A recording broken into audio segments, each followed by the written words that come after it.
ಉಪ್ಪು ಖಾರ ಹುಳಿ ಒಂದೊಂದಕ್ಕೆ ಒಂದೊಂದು ರುಚಿ.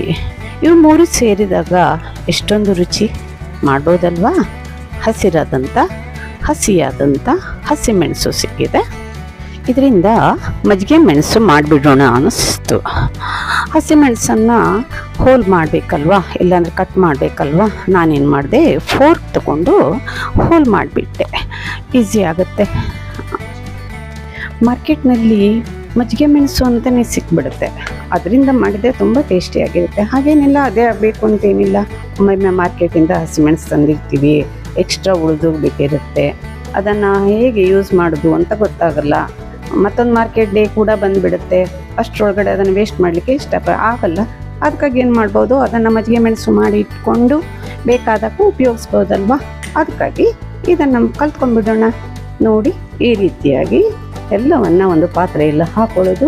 ಮಿಕ್ಸರ್ ರೆಡಿ ಇದೆಯಲ್ಲ, ಮೊಸರಿನ ಜೊತೆಗೆಲ್ಲ ಸೇರಿಸಿದ್ದೀನಲ್ಲ, ಅದನ್ನು ಇದ್ರ ಮೇಲೆ ಹಾಕ್ಬಿಡೋದು. ಸ್ಪ್ರೆಡ್ ಮಾಡಿಬಿಟ್ರೆ ಆಯಿತು. ಆಮೇಲೆ ಚೆನ್ನಾಗಿ ಅದನ್ನು ಮಿಕ್ಸ್ ಮಾಡೋದು. 1 ನೈಟ್ ಏನು ಮಾಡಬೇಕು, ಅದನ್ನು ಮುಚ್ಚಿ ಇಟ್ಬಿಡೋದು. ಮಧ್ಯದಲ್ಲಿ ನಮಗೆ ಟೈಮ್ ಸಿಕ್ಕಾಗ ಸ್ವಲ್ಪ ಆ ಕಡೆ ಈ ಕಡೆ ಅಲ್ಲಾಡಿಸ್ಬಿಟ್ರೆ ಆಯಿತು. ಯಾಕೆಂದರೆ ಎಲ್ಲ ಮೊಸರು ಅದನ್ನು ಹೀರ್ಕೊಳ್ಬೇಕಲ್ವಾ. ಆ ರೀತಿಯಾಗಿ ನೋಡಿ, ಈ ರೀತಿಯಾಗಿ ಮಾಡಿ ಇಟ್ಕೊಳ್ಳೋದು. ನೆಕ್ಸ್ಟ್ ಡೇ ಮಾರ್ನಿಂಗ್ ಏನು ಮಾಡಬೇಕು, ನಾವು ಅದನ್ನು ಬಿಸಿಲಿನಲ್ಲಿ ಒಣಗಿಸೋದು.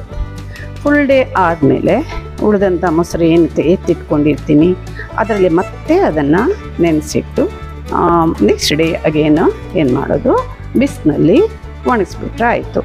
ಎಷ್ಟರ ಒಟ್ಟಿಗೆ ಅದು ಗರಿಯಾಗಿ ಒಣಗಬೇಕು ಅಂತಂದರೆ, ಒಮ್ಮೊಮ್ಮೆ ಬಿಸಿಲು ಕಡಿಮೆ ಇರುತ್ತೆ, ಆವಾಗ ಅದು ಒಣಗಿರೋಲ್ಲ, ಮೆತ್ತಗಿರುತ್ತೆ. ಆ ರೀತಿ ಮಾಡಿಕೊಂಡ್ರೆ ಬೂಸ್ಟ್ ಬಂದು ಹಾಳಾಗಿಬಿಡುತ್ತೆ. ಅದಕ್ಕಾಗಿ ಗರಿಯಾಗಿ ಒಣಗೋವರಿಗೆ, ಅದರಲ್ಲಿರುವಂಥ ನೀರಿನ ಅಂಶ ಎಲ್ಲ ಕಡಿಮೆ ಆಗೋವರಿಗೆ ಅದನ್ನು ಚೆನ್ನಾಗಿ ಬಿಸಿನಲ್ಲಿ ಒಣಗಿಸ್ಕೊಂಡು ಒಂದು ಡಬ್ಬದಲ್ಲಿ ಇಟ್ಕೊಂಡ್ಬಿಡೋದು.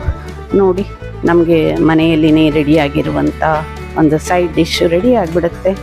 ಡಬ್ಬದಲ್ಲಿ ಇಟ್ಕೊಂಡ್ಬಿಟ್ರೆ ಯಾವಾಗ ಬೇಕು ಆವಾಗ ತಕ್ಷಣ ಎಣ್ಣೆಯಲ್ಲಿ ಹಾಕಿ ಕರೆದು ಸೈಡಿಗೆ ಹಾಕಿ ಇಟ್ಕೊಂಡ್ಬಿಟ್ರೆ ಆಯಿತು. ಇನ್ನೊಂದು ಟೆಕ್ನಿಕನ್ನು ಕೂಡ ಯೂಸ್ ಮಾಡ್ಬೋದು. ಯಾವಾಗ ಬೇಕು ಆವಾಗ ಅಂತಂತೆ ದಿನ ಕರಿಯೋದಕ್ಕಿಂತ ಒಮ್ಮೆಲೆ ಕರಿವಾಗಲೇ ಒಂದು ಮುಷ್ಟಿ ಹೆಚ್ಚು ಕರೆದ್ಬಿಟ್ಟು ಅದನ್ನು ಒಂದು ಡಬ್ಬದಲ್ಲಿ ಹಾಕಿ ಪ್ರಿಸರ್ವ್ ಮಾಡಿ ಇಟ್ಕೊಂಡ್ಬಿಟ್ರೆ ಊಟದ ಸೈಡಿಗೆ ಯಾವಾಗ ಬೇಕಲ್ಲ ಆವಾಗ ತೆಗೆದು ಹಾಕ್ಕೊಂಡು ಊಟ ಮಾಡಲಿಕ್ಕೆ ಆಗುತ್ತೆ. ನೋಡಿ, ನೀವು ಕೂಡ ಮಾಡಿ. ಏನಾದರೂ ನನ್ನ ಚಾನಲನ್ನು ಸಬ್ಸ್ಕ್ರೈಬ್ ಮಾಡಿಲ್ಲ ಅಂದರೆ ಖಂಡಿತ ಮಾಡಿ. ನೀವು ಮಾಡಿದ ಮೇಲೆ ಟೇಸ್ಟನ್ನು ಲೈಕ್ ಮಾಡ್ತೀರಾ. ಲೈಕ್ ಮಾಡಿ.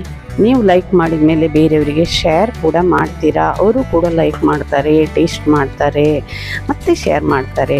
ಸೊ ಯಾವುದು ಟೇಸ್ಟಿ ಇರುತ್ತಲ್ಲ ಅದು ಶೇರ್ ಮಾಡಿದಾಗಲೇ ಎಲ್ಲರಿಗೂ ಹಂಚ್ಕೊಂಡು ತಿಂದಂಗೆ ಆಗುತ್ತೆ. ನೀವು ಮಾಡಿದ ಮೇಲೆ ನನಗೆ ಕೂಡ ಕಾಮೆಂಟ್ ಮಾಡಿ ಹೇಳೋದನ್ನು ಮರೆಯಬೇಡಿ. ಇಷ್ಟಪಟ್ಟಿದ್ದೀರಾ ಅಂದ್ಕೊಳ್ತೀನಿ. ಮತ್ತೊಮ್ಮೆ ಭೇಟಿಯಾಗೋಣ. Thank you for watching.